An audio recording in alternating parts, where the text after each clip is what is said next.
सवलतीच्या सिलेंडरबाबत लवकरच निर्णय घेऊ, मुख्यमंत्र्यांचं आश्वासन. किंगफिशरचा परवाना डीजीसीए कडून निलंबित, विजय मल्ल्यांना धक्का. केंद्रीय मंत्रिमंडळात तारिक अनवर यांना संधी देणार, राष्ट्रवादी काँग्रेसचा निर्णय. सवलतीच्या सिलेंडर संदर्भातील सबसिडीवर लवकर निर्णय घेऊ असं आश्वासन मुख्यमंत्री पृथ्वीराज चव्हाण यांनी दिलंय. तसंच सिंचन घोटाळ्यातील अधिकाऱ्यांची चौकशी सुरू आहे, यानंतरच पुढील निर्णय घेतले जातील असंही मुख्यमंत्र्यांनी सांगितलं. डीजीसीएनं पुढील आदेश मिळेपर्यंत किंगफिशरचा परवाना निलंबित केलाय. त्यामुळे किंगफिशर एअरलाइन्सचं टेक ऑफ आता सध्या तरी ऑफ झालंय.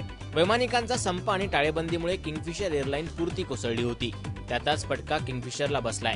किंगफिशरचे मालक विजय मल्ल्या यांना हा सर्वात मोठा धक्का आहे.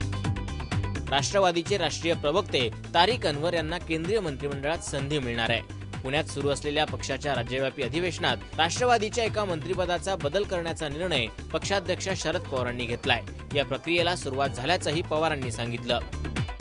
जायकवाडी धरणात 27 टीएमसी पाणी सोडण्यासाठी मराठवाडा जनता परिषदेनं जिल्हाधिकारी कार्यालयासमोर धरणं आंदोलन केलं. जलसंपदा मंत्रालयानं 2.5 टीएमसी पाणी सोडण्याचा निर्णय घेतलाय. मात्र हे पाणी पुरेसं नसल्याचं मराठवाडा जनता परिषदेचं म्हणणं आहे. सांगलीतल्या मिरजेत खराब रस्त्यामुळे एका महिलेला आपला जीव गमवावा लागलाय. देवयानी मैंदर्गी असं या महिलेचं नाव आहे. पिंपरीत पाण्याच्या टबमध्ये पडल्यानं एका वर्षाच्या मुलीचा दुर्दैवी अंत झालाय. राणीकुमारी नितीश कुमार चौधरी असं या चिमुरडीचं नाव आहे. राणीकुमारी घरात खेळताना बाथरूम मधील पाण्यानं भरलेल्या टबाकडे गेली असता खेळता खेळता तोल जाऊन ती त्या टबमध्ये पडली आणि तिचा अंत झाला.